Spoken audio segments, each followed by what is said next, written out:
All right, let's get right into it. If you're looking for real-world business wisdom, the kind of stuff that actually works, you are in the right place. We've dug through insights from super successful entrepreneurs and experts to pull out the absolute best, most actionable ideas. No fluff, just the good stuff.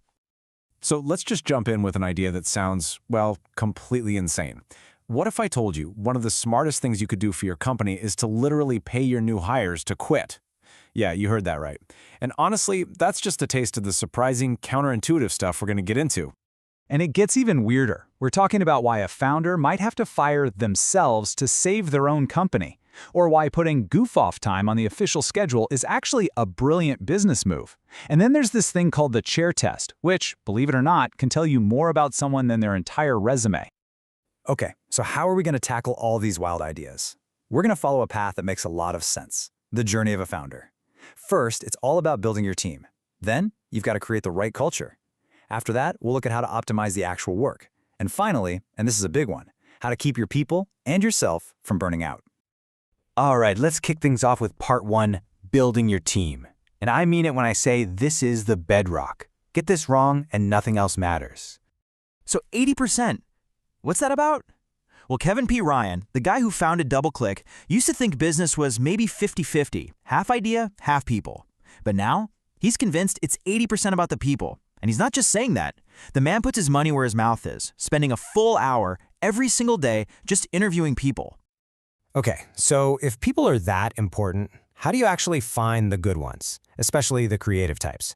You gotta ditch the boring, standard questions. Give them some kind of open-ended homework and see what they come back with.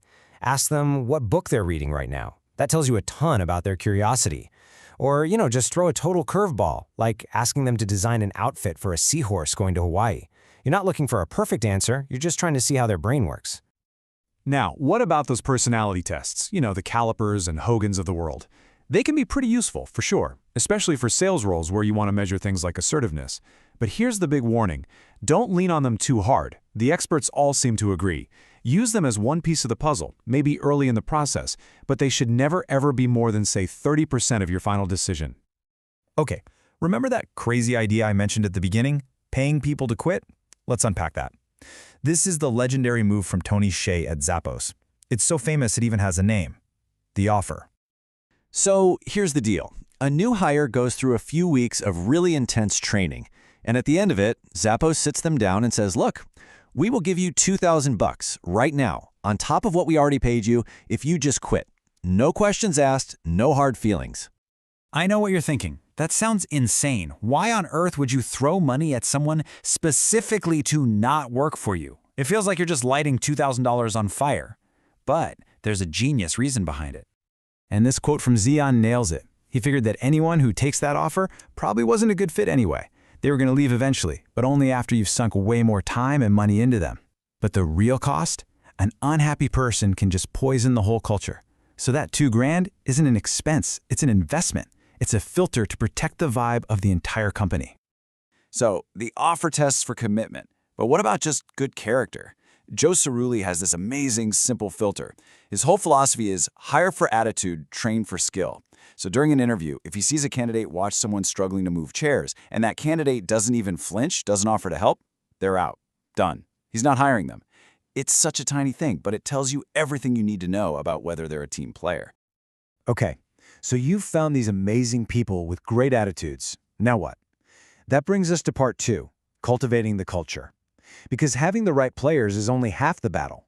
You have to build the right arena for them to play in. And a great culture really comes down to this balance between head and heart. You've got guys like Dwayne J. Clark, who's all about the heart. He literally holds meetings just for appreciation and forgiveness, and he swears it's why his employee turnover is so incredibly low. But then you have Norm Brodsky, who's all about the head. He warns that you can't let your emotions make the big calls, like firing someone or selling the company. You need that empathy for sure, but the tough decisions have to be based on cold, hard data. A lot of people think a great culture means everyone is happy and agrees all the time. But Jason Fried, the founder of 37 Signals, says that's totally wrong. He thinks disagreement is actually a good thing. When people challenge each other respectfully, it makes the ideas better. The goal isn't to avoid conflict, it's to make it productive. Here's another one that'll surprise you. Everyone talks about getting rid of managers and having a flat company, right? Well, Joel Spolsky tried that. And you know what happened? His employees actually asked for middle managers. Not because they wanted bosses, but because they wanted mentors, a clear path for promotions, and just someone to go to with day-to-day problems. Turns out, adding a little structure back in actually made everyone happier. All right, so we've got the people, we've got the culture. Now it's time for part 3, optimizing the engine. This is all about the nuts and bolts, the systems you use to actually get things done. And one of the best tools for this comes from Toyota. It's called the 5 whys. It's super simple. Instead of just fixing the first thing you see, you ask why 5 times to get to the real root of the problem. So like in this example, the AV in the conference room isn't working. Why? Because the switch is cheap. Okay, why did we use the cheap switch? Because there was no budget for a better one. Why not? Because it wasn't on the setup checklist. See? You keep digging and you realize the problem isn't the switch at all. It's the checklist. The process is flawed. And speaking of flawed processes, let's talk about meetings. Jason Fried, yeah, him again, has some really strong feelings here. He basically says meetings are toxic. They're productivity killers. They're expensive, they interrupt your flow, and they stop you from doing deep, creative work. So his company just doesn't do them. They prefer to communicate in ways that don't force everyone to stop what they're doing at the same time. This all ties into this bigger idea called a results-only work environment, or ROE. And the philosophy is simple. We don't care when or where you work.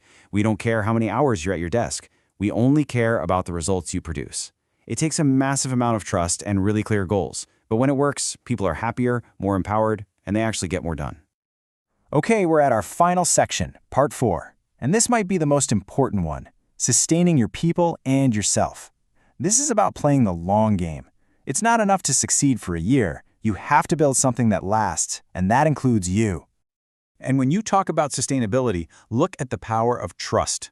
The turnover rate in the food service industry is insane, like 200%. That means a restaurant replaces its entire staff twice a year. But then you look at Nick's Pizza and Pub, and their turnover is less than 20%. How?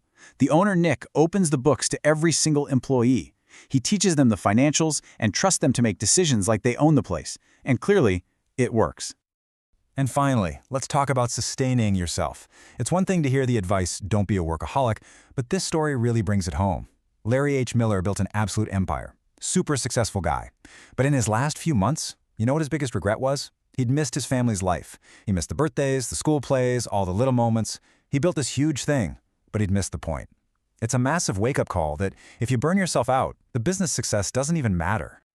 So, we've covered a ton of ground here, right? From paying people to quit their jobs, to the 5 whys, to the incredible power of trust. But look, just hearing this stuff doesn't change anything. The only thing that matters is what you do with it. So, I'll leave you with this question. Out of everything we just talked about, what is the one thing, the single idea, that you can take a small, real step on this week?